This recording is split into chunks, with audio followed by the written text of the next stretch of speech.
Hello friends, welcome to my YouTube channel journey of hard work. तो आज मैं हाजिर हूँ आपके लिए DSSB के PYQ के साथ। तो ये क्वेश्चन पेपर है 7 मार्च 2022 शिफ्ट 1 का।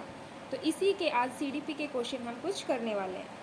तो सबसे पहला क्वेश्चन है, dash seeks to measure quantitative differences in cognitive abilities by using tests that indicate or predict cognitive abilities। और आपके ऑप्शन हैं psychometric approach, behaviourist approach, Piagetian approach और बेले अप्रोच। तो कोग्निटिव की बात हुई है तो साइकोमेट्रिक यानी कि मानसमिति, मानस यानी कि आपका मस्तिष्क, और मस्तिष्क में क्या होता है, आपकी कोग्निटिव एबिलिटीज़ होती हैं। तो कोग्निटिव एबिलिटीज़ की बात है तो हम जाएंगे साइकोमेट्रिक अप्रोच के साथ। हिंदी वालों के लिए ये रहा क्वेश्चन। अब चलते हैं नेक्स्ट क्वेश्चन की तरफ।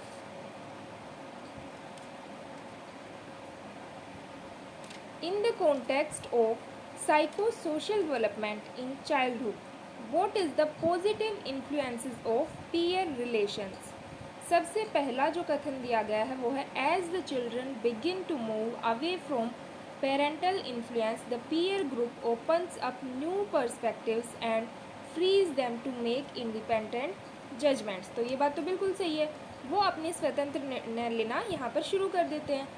दूसरा कथन आपको दिया गया है, tendency to reinforce unfavourable attitudes, unfavourable attitudes towards a member of certain racial and ethnic groups. तो क्या अनफेवरेबल एटीट्यूड्स रखना किसी भी जाति के प्रति सही है या गलत है? तो ये डेफिनेटली गलत है। तो यहाँ पर सिर्फ कथन एक सही है, यानी कि ओनली 1 आपका आंसर है।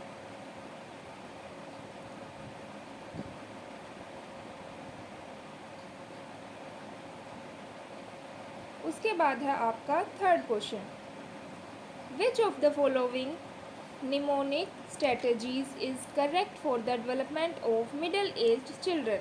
सबसे पहला है, 5 and 6 years old children can use external memory aids।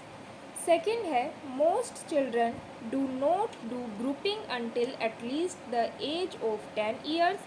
और थर्ड है, 4 years old do conscious repetition spontaneously। तो अगर आप यहाँ पर थर्ड ऑप्शन को देखेंगे तो 4 साल की उम्र इस चीज़ के लिए अभी छोटी है कि वो बच्चा अभी रिपीटिशन स्पॉन्टेनियसली कर पाएगा। तो अगर हम ऑप्शंस की तरफ जाएं तो थर्ड तो हमारा होगा ही नहीं। और यहाँ से आप देख सकते हैं फर्स्ट में भी थर्ड दिया गया है, सेकंड में भी थर्ड है और फोर्थ में भी थर्ड है। तो यहाँ से हम सीधे सीधे थर्ड ऑप्शन की तरफ जाएंगे, यानी कि 1 and 2 सही है।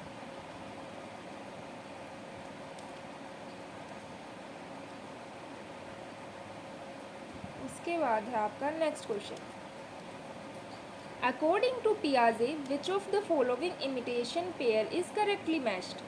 सबसे पहला है इनविजिबल इमिटेशन, जिसमें बताया गया है imitation using parts of the body that the child can not see such as the mouth. तो इनविजिबल में क्या आएगा, जो बच्चा देख नहीं सकता, और विजिबल में क्या आ जाएगा, जिसे वो देख सकता है। तो विजिबल में आपका दिया गया है imitation with parts of the body that the child can see such as the feet and hands.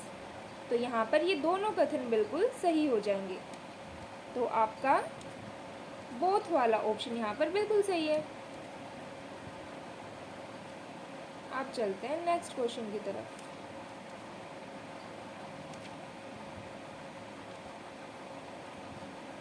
अब दिया गया है, by which process infant and care giver communicate emotional states to each other and respond appropriately. तो एक emotional state की अवस्था यहाँ पर आपको कौन सी देखने को मिल रही है? सबसे पहला ऑप्शन है सेपरेट रेगुलेशन,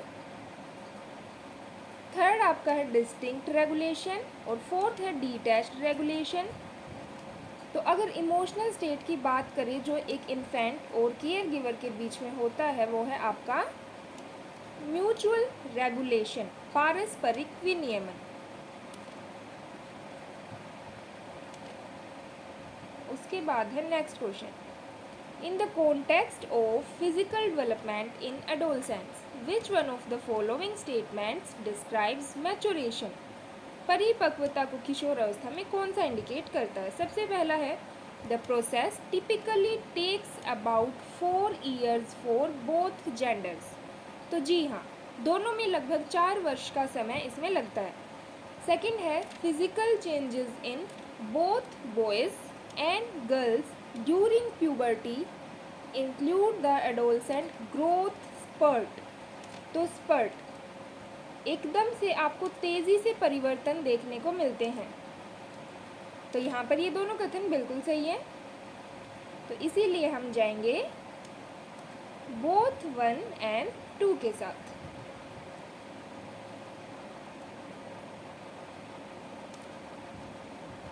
अब बढ़ते हैं नेक्स्ट क्वेश्चन की तरफ।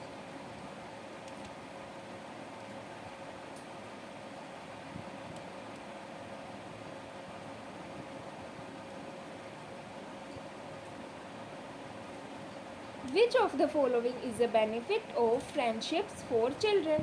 सबसे पहला है children enjoy school more with friends. तो जी हाँ, बच्चे स्कूल में अपने फ्रेंड्स के साथ अच्छा महसूस करते हैं और उनके साथ सीखते हैं, खेलते हैं, पढ़ते हैं। सेकेंड है friendship is a source of help and self validation. तो जी हाँ, फ्रेंडशिप के द्वारा बच्चों में हेल्प और सेल्फ वैलिडेशन की भी भावना आती है। तो यहाँ पर ये दोनों ही ऑप्शन बिल्कुल सही है, तो हमारा आंसर हो जाएगा both 1 and 2।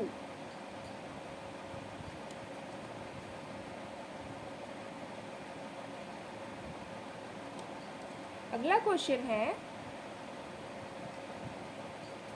Dash is the reciprocal enduring tie between infant and care giver.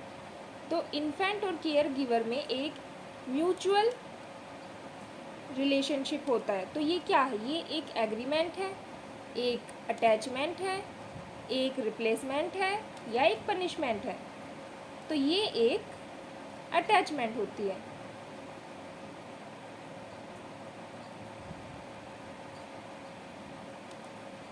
उसके बाद है आपका next question, what is gender constituency. तो जेंडर कॉन्स्टेंसी क्या होती है? जब बच्चा अपने जेंडर के बारे में जागरूक हो जाता है कि उसका जेंडर कौन सा है, वो अपने बारे में, अपने जेंडर के बारे में क्या फील करता है कि मैं बॉय हूँ या मैं गर्ल हूँ। तो फर्स्ट है आपका चाइल्ड्स अवेयरनेस अबाउट हिज और हर सेक्स बीइंग सेम ऑलवेज। अब उसे पता चल चुका है कि वो बॉय है और बॉय ही रहेगा, या गर्ल है तो गर्ल ही रहेगी। तो पहला ऑप्शन तो बिल्कुल सही है। सेकंड है it is also called sex category constituency. तो ये भी बिल्कुल सही है।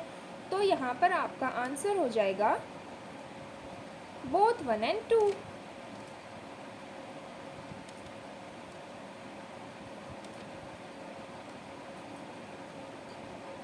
नेक्स्ट क्वेश्चन है which of the following theorist is not related gender schema theory. तो आपको यहाँ पर नोट ही देखना है।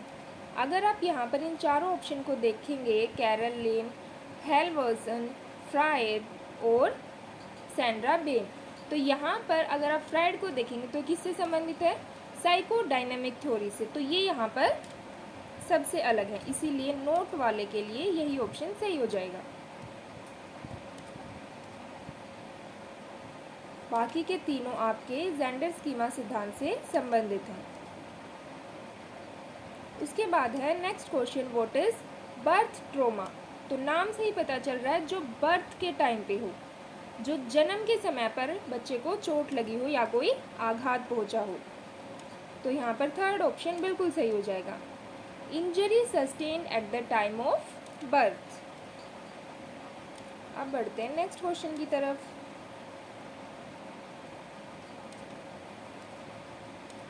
In the context of pre-operational thought, what is a symbolic function? तो symbolic function जिसमें बच्चा अब symbols का यूज़ करने लग जाता है। फर्स्ट है एबिलिटी टू यूज़ सिम्बल्स और मेंटल रिप्रेजेंटेशंस, बिल्कुल सही है। सेकंड है symbols help children remember. And think about them without having them physically present. तो अब अगर वो सिम्बल्स के माध्यम से सीख पा रहा है तो वो उसके सामने कॉन्क्रीट रूप से प्रेजेंट नहीं है, फिर भी वो सिम्बोलिक फंक्शन का यूज़ कर पा रहा है। तो यहाँ पर ये दोनों ऑप्शन बिल्कुल सही है। तो हम जाएंगे किसके साथ? जी हाँ, बोथ 1 एंड 2। उसके बाद है आपका next question, how many stages are there in child birth? 3, 4, 2, 5। तो यहाँ पर आपका सेकंड ऑप्शन बिल्कुल सही है, 4। कौन कौन सी होती हैं देख लीजिए।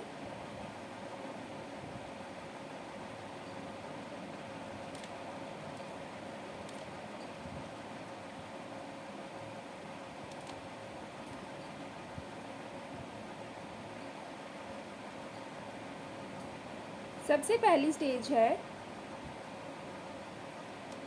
Dilation of the cervix, second stage है डिलीवरी ऑफ द बेबी, और थर्ड स्टेज है after birth where placenta is pushed out, fourth stage होती है आपकी रिकवरी। तो चाइल्ड बर्थ में हो जाएंगी आपकी 4 स्टेजेस।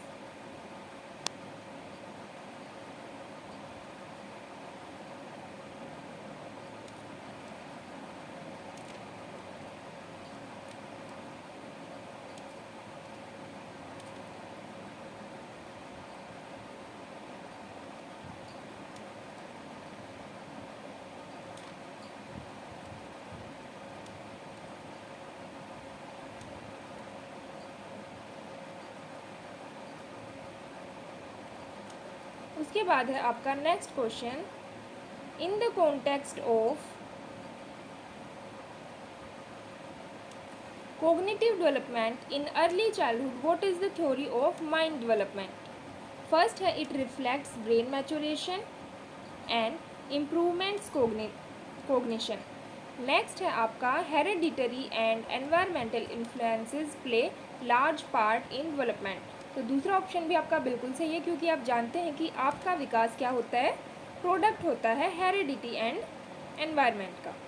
तो यहाँ पर दोनों ऑप्शन बिल्कुल सही हो जाएंगे, बोथ 1 एंड 2।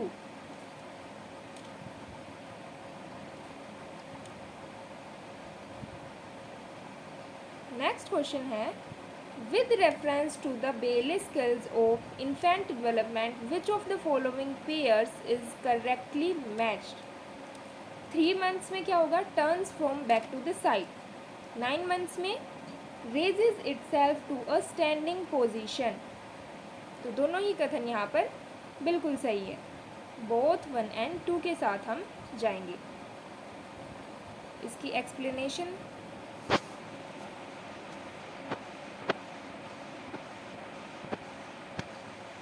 देखिए, सबसे पहले 1 से 3 महीने में क्या होगा, पेट के बल अपने सिर और छाती को ऊपर उठाना, पीछे से मुड़ जाता है जो कि आपका ऑप्शन में भी था, अपने हाथ को खोलना बंद करना और हाथों को अपने मुंह पर लाना।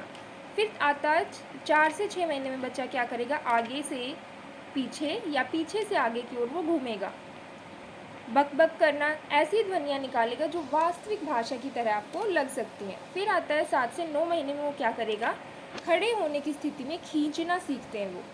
दूसरा, खुद को खड़े होने की स्थिति में वो उठाता है और बिना सहारे के वो बैठ भी सकते हैं। तो वापस अपने क्वेश्चन की तरफ चलते हैं आप।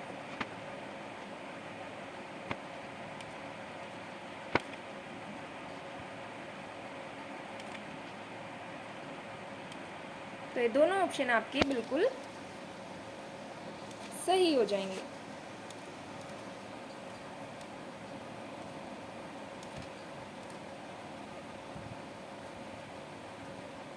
अब है next question, in the context of physical development in childhood which of the following statements regarding motor development is correct? It continues to improve in middle childhood, बिल्कुल सही है। सेकेंड है, by age 6 children can judge and block the path of small balls thrown from a distance। कोई ball आपने फेंकी और 6 साल का बच्चा उस बीच की जो दूरी है उसको वो आंक पाएगा। ये चीज़ बच्चा अभी नहीं कर पाता है, तो यहाँ पर केवल पहला कथन सही है। तो हम जाएंगे ओनली वन के साथ। अब बढ़ते हैं नेक्स्ट क्वेश्चन की तरफ, जिसमें पूछा गया है which of the following statements describe bodily growth and change. सबसे पहला है at the age of 1 children begin to lose their babyish roundness and take on the slender athletic appearance of childhood. तो ये वाली जो चीज़ है ये भी आपकी 3 वर्ष की एज में ही आती है। फिर सेकंड है आपका at the age of 3 childrens abdominal muscles develop and the toddler pot belly tightness. तो सेकंड ऑप्शन आपका बिल्कुल सही है, लेकिन जो फर्स्ट वाला है वो आपका 3 वाली एज में ही आएगा। तो यहाँ पर केवल दूसरा कथन आपका सही है।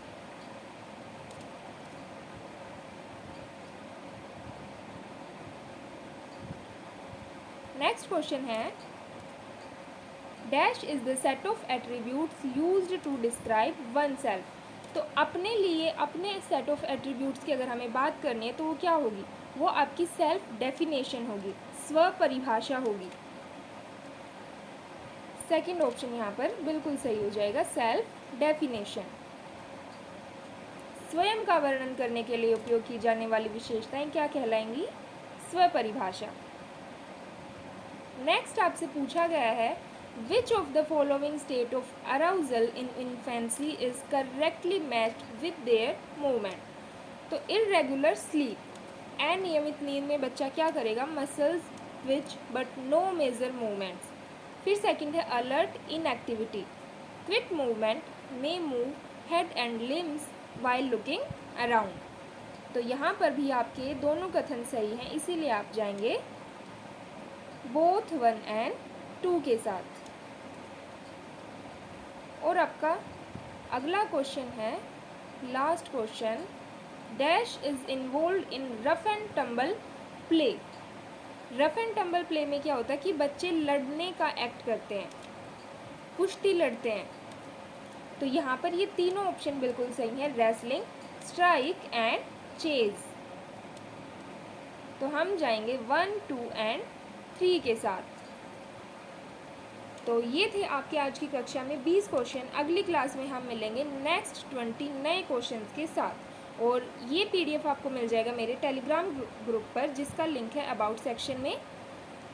और तब तक के लिए स्वस्थ रहिए, खुश रहिए, मस्त रहिए, और चैनल को सब्सक्राइब करना मत भूलिए। थैंक यू, मिलते हैं नेक्स्ट वीडियो में।